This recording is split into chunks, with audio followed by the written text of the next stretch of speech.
Welcome or welcome back to Better Preparedness. This episode is about holiday rentals, Airbnbs, long-term rentals when you go on vacation. It could be apartments and it could be houses.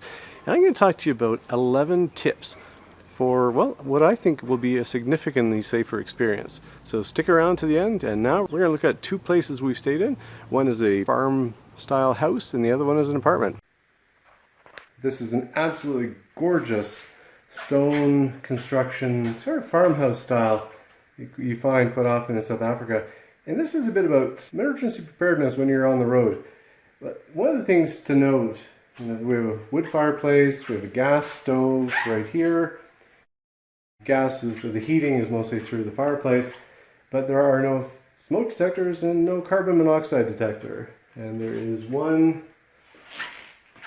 fire extinguisher up there. It is really important when you book places and you arrive at places, check to see what there is. It doesn't really take very much time, but you can see where are the emergency exits, for example, in case there's a big fire.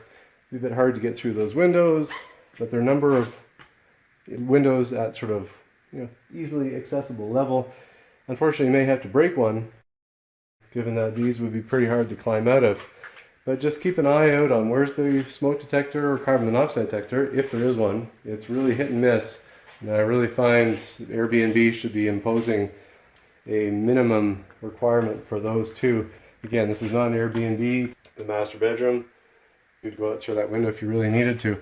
But just keep an eye and keep remembering about, well, if you had to do emergency exit and there was a fire, the place started to fill with smoke, this would be the kids' bedroom. How are you going to get out? Well, I guess you could go out through these windows and break one if you had to. But just keep in mind that if this place does start to fill with smoke, you won't know about it until it's pretty serious.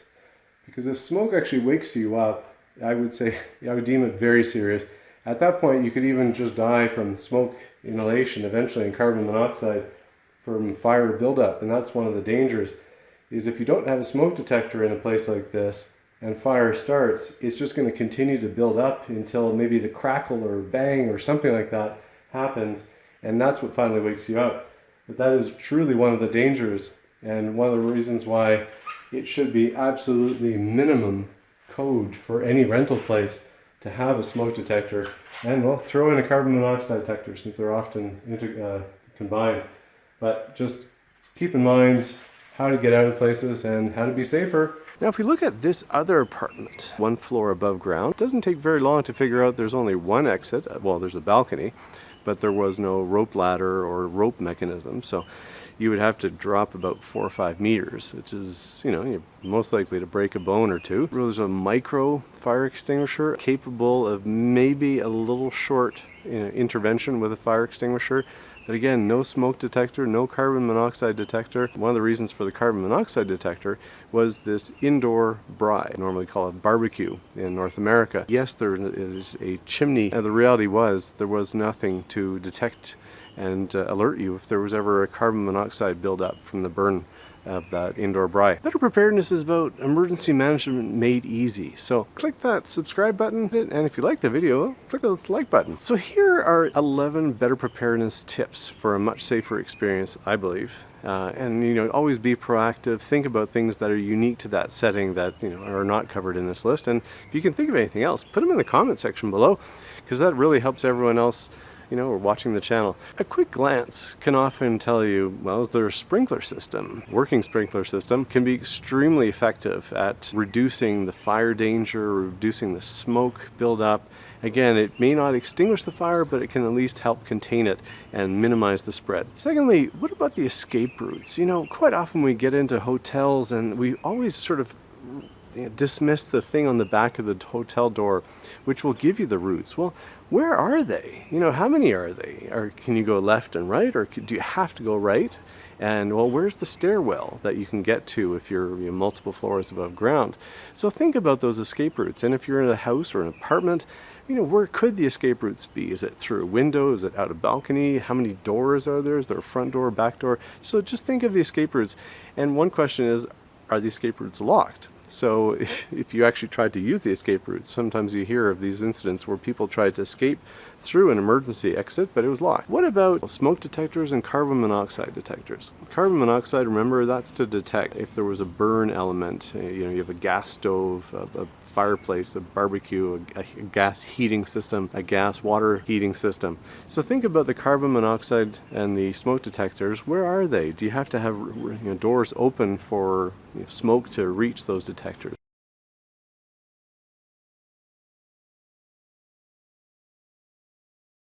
Often when we rent these places, there's maybe an intermediary, there's a website, there's an email exchange. Well, who do you contact if there's an emergency? And you're in a foreign location. If you're in North America, quite often you'd be calling 911. But if you're from Europe, did you actually know that you need to call 911 in that location? So ask the person that you're dealing with in terms of the rental of who do you call in an emergency? Because there's probably about two numbers at least. One is the emergency contact person. Hopefully that person is reachable at any time in the day, night. That could be the owner or the property manager. And then the other one is the fire service, for example. You don't want an hour delay because you couldn't reach the key contact for that apartment, for them to give you the go-ahead to call the fire service or something. And well, what's that number? Make sure you have the key with you on your bedside table. Again, if you ever had to exit the place, and hopefully you can get back in, but if your key is now stuck inside because it's close to the front door, again, there's, make sure you think about the exit element. If there's an elevator, of course, please don't take the elevator if there's an alarm sounding. So make sure you take the stairwell and make sure it's safe. If that's not safe, look for an alternative one. Hopefully you will have done your research when you looked at the escape routes. If you hear an alarm go off, well, give it the benefit of the doubt. Don't stick around kind of going, I don't see any smoke in my section. Oh, I think I'll stick around in this room. Well, be proactive. Quite often if things happen very, very quickly and they escalate and they worsen and suddenly exits are cut off, you want to make sure you get out quickly. So if there's an alarm, take the benefit of the doubt and get out. If there's smoke, protocol, stay low, stay as close to the ground as possible. Smoke builds up at the top and works its way down from the ceiling, and you can be able to breathe for far longer lower towards the ground or really at the ground level than standing or running or walking at full height. If there's smoke, stay low. Some of the big fire risks are candles, cooking, people smoking. Those are the sources of flames. Electrical can certainly be an issue if you have a dangerous plug set up. So be careful. Try to eliminate the fire risks, especially when you're cooking. It's in a strange place that's not familiar to you, and especially if you're using gas, and make sure you're gas stoves. Make sure you're not distracted, especially if you have kids like we do. And so you can get distracted and then forget you've got something on the stove. And finally, every location is unique and every location has its own risks. You could have a combination of natural disaster risks, of earthquakes, tsunamis, mudslides, I don't know, avalanches if you're in a mountain winter zone. Find out, ask the people you're booking with, what are the risks that you should be aware of? Could be animals, could be monkeys who raid into your kitchen, crime risk, animal risks. So we'll ask. It's in your interest, and that way you can take the sort of minor precautions that are required for you to be a lot safer. Thanks for watching Better Preparedness. If you enjoyed this video, click the subscribe button and the little bell button, and click the like button. And make sure you share it, and do check out betterpreparedness.com. Lots of material on the website. Stay tuned for the next episode. Thanks for watching Better Preparedness. Take care and good luck.